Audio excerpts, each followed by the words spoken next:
When I look at a real watercolor, the thing that strikes me the most are the beautiful patterns that the paint makes in the paper. You can see the individual grains of paint, you can see the diffusion patterns, you can see the little lines where the paint brush strokes intersect.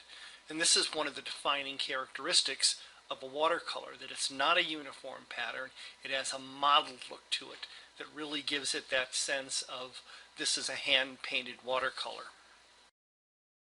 One way to get a watercolor look would be simply to add a watercolor paper texture, such as we've done here in Fotosketcher. But it really doesn't have that real nuanced look of paint and paper mixing together. To get this realistic watercolor effect, we've got to use a little bit more trickery, which I'll go into in this demo. The starting image we're going to use for this demo is a photo that I shot in Provence, France, of the lavender fields.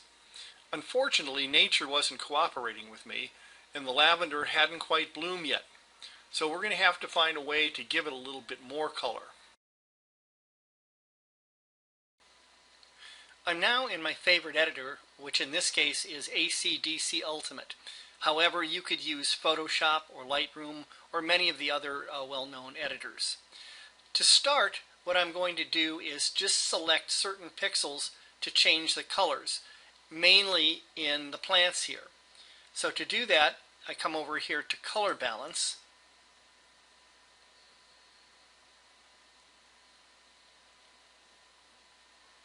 And instead of working on a layer and doing masking or trying to do wholesale layers, I'm going to use what they call the Smart Brush. And what this does is it will do masking just by specific color, or you could do by shape or just anything. So what I'm going to do is use the color masking, and wherever it's showing red is the area that is going to be masked for treatment. And I'm just going to pretty much go in here to the whole rows, not being too careful here, and just select all the plants in the rows.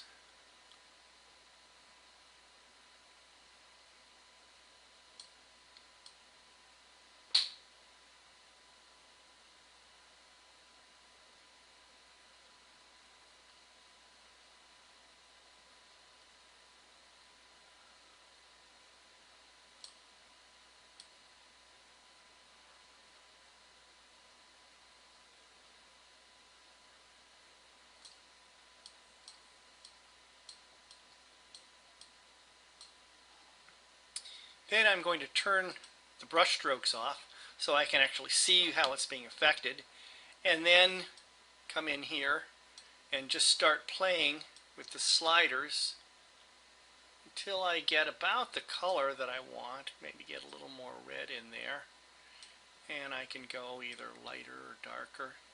That looks probably about right. Go ahead and apply that,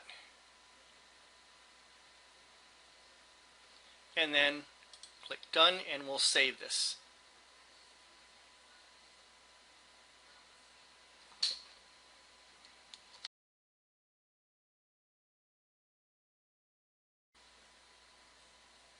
I brought this image into Fotosketcher, and while I could go ahead and apply the watercolor effect directly to this, I'm going to actually take an extra step to kind of flatten the color model a little bit and give it more of a stratified look, and you'll see how this is.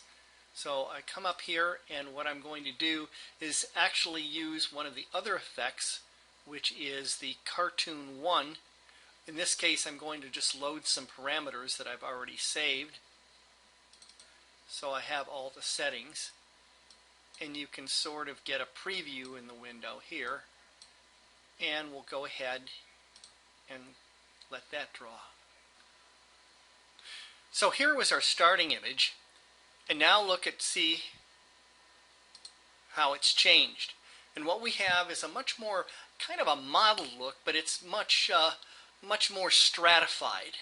And we're going to use this image then and bring that into Fotosketcher to apply our watercolor effect to.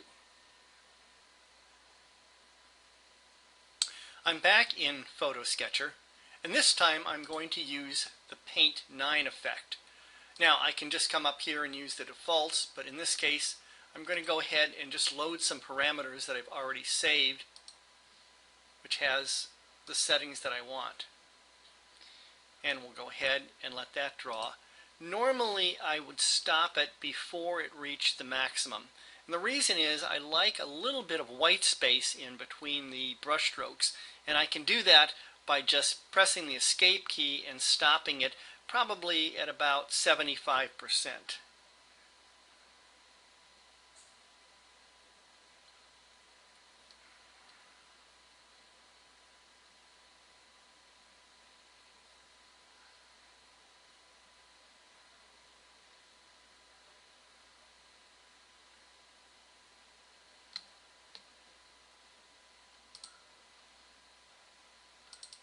And this is the result. So let's compare the previous image to the new one.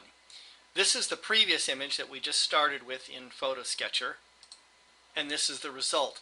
And you can see it really has some beautiful kind of these brush strokes, little modeled shapes and things, which is going to be the basis for the next step. The next step in our process involves a little trick that I discovered a while ago to really get the exact nuances of real watercolor look. And this involves actually using some real watercolors on paper. And what I've done is just painted a few brush strokes with any particular color. I think in this case it really doesn't matter what color you're using because you're going to scan it in grayscale. So to do this you're going to need pretty much any kind of a watercolor and some good watercolor paper, and you're going to need some way to scan them, either a flatbed scanner or one of the multifunction machines. And you can see I've created kind of a whole catalog of different brushstroke patterns. And then what I'm going to do is come, and this is going to involve a new layer from a file on top of our original image. And here I've selected this watercolor pattern, and what we want to do is change the composite method to overlay. Now you could use ACDsee or Photoshop Elements to do this. Any program that will support creating layers and using another file as a layer. So now you can see that the way this is basically intersected with the original image, it kind of fuses the pattern into the color. So you get those beautiful color and diffusion patterns and modeled look. And we can change the opacity of that a little bit up or down.